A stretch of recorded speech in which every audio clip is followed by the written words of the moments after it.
Hello guys, हम करेंगे समचतुर्भुज यानी कि रोम्बस के कुछ फॉर्मूले जो है सोल्व करेंगे, मतलब लर्न करेंगे, जो हमें लर्न होने चाहिए किसी भी एग्ज़ाम के लिए, किसी भी क्वेश्चन को, समचतुर्भुज के क्वेश्चन को सोल्व करने के लिए। जैसे कि एक ये है हमारे पास रोम्बस, और रोम्बस की साइड है ए, यानी कि सभी साइड क्या होती है रोम्बस की, इक्वल होती हैं। अगर रोम्बस की सभी साइड इक्वल होती हैं तो पेरीमीटर क्या हो जाएगा हमारे पास 4a हो जाएगा। पेरीमीटर कितना हो जाएगा 4a। और एरिया कैसे निकलता है रोम्बस का 1/2 मल्टीप्लाई d1 मल्टीप्लाई d2। और हाई इसका और एरिया कैसे निकलता है, आधार गुणा ऊंचाई भी से भी हम इसका एरिया निकाल सकते हैं।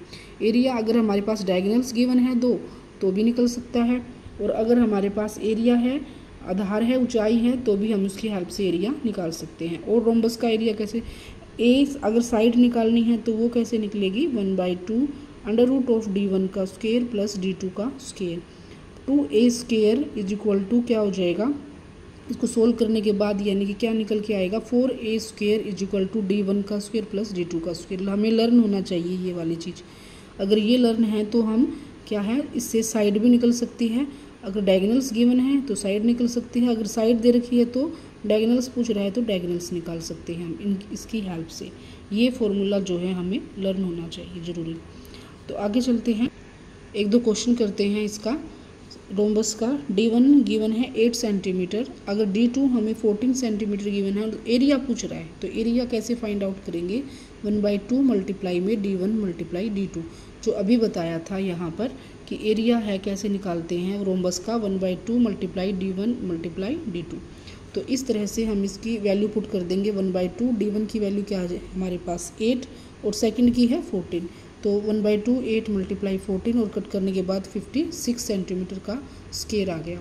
क्वेश्चन एक सोल्व किया। अब सेकंड क्वेश्चन को देखते हैं क्या है। इन रोम्बस में अगर हमारे पास परिमाप गिवन है यानी कि पेरीमीटर गिवन है 104 सेंटीमीटर और d1 गिवन है 48 सेंटीमीटर, एरिया फाइंड आउट करना है। अब की बार एक डायगोनल्स दे दिया और पेरीमीटर दे दिया, तो हमें क्या निकालना है, रोम्बस का एरिया फाइंड आउट करना है। तो एरिया का फॉर्मूले अभी बताए थे, दो फॉर्मूले होते हैं, कौन सा लगेगा वो देखते हैं। पहले तो हम इसकी पेरीमीटर की हेल्प से क्या निकाल सकते हैं, इसका साइड निकाल सकते हैं। पेरीमीटर क्या होता है 4a, तो यहाँ पर क्या हो जाएगा 4a इज इक्वल टू क्या हो जाएगा 104। 4a is equal to 104, a is equal to क्या हो जाएगा 104 को 4 से डिवाइड करेंगे तो 26 सेंटीमीटर हमारी साइड आ गई। अब साइड भी निकल चुकी है तो अब इजीली हमारे पास क्या निकल आएगा, एरिया निकल आएगा। यानी कि d1 की वैल्यू आ गई 48 और d2 की वैल्यू आ गई 20 सेंटीमीटर। और एरिया हम निकाल सकते हैं कैसे, 1/2 मल्टीप्लाई 48 मल्टीप्लाई 20। अब इसको सोल्व करने के बाद कितना आ जाएगा 480 सेंटीमीटर हमारे पास आ जाएगा। अब ये देखते हैं कि हम d2 कैसे निकाला है हमने, ये देखते हैं कि d2 कैसे निकाला। d1 तो था ही 48, d2 कहाँ से आया है, तो ये समचतुर्भुज है हमारे पास।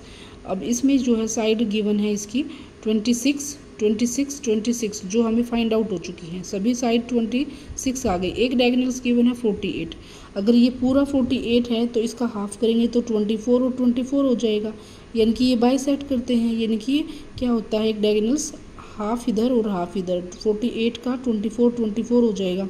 अब देखो ये साइड हमारे पास ट्रायंगल क्या बन गई, कोई भी एक ट्रायंगल ले लेते हैं इसमें से। अगर ये 26 है, ये 24 है, तो ये साइड हमें निकालनी है, ये वाली साइड। अगर हम ये ट्रायंगल लेके चल रहे हैं तो हमें 26 गिवन है, 24 गिवन है, और ये साइड अगर हम निकालेंगे तो क्या निकल आएगी, ट्रिपलेट्स होते हैं, जो क्या होता है लर्न होना चाहिए। ट्रिपलेट्स क्या होता है 26 24 यानी कि और 10 24 26, ये ट्रिपलेट होता है। अगर हमें दो साइड का पता है 24 और 26 का पता है तो हम तीसरी साइड अपने आप निकाल सकते हैं, यानी कि क्या हो जाएगी 10। अगर ये साइड 10 आ गई तो पूरा डायगोनल्स कितने का हो गया, 10 इधर और 10 इधर, यानी कि 20 का डायगोनल्स हो गया। तो d2 हमारा ऐसे निकल के आया है 20। d2 कैसे निकल के आया है 20, यहाँ से निकल के आया है रोम्बस से, जो ट्रिपलेट की हेल्प से हमें इसको फाइंड आउट कर लिया। तो इसकी D1 और D2 की वैल्यू पुट कर देंगे, एरिया निकल आया 480 सेंटीमीटर।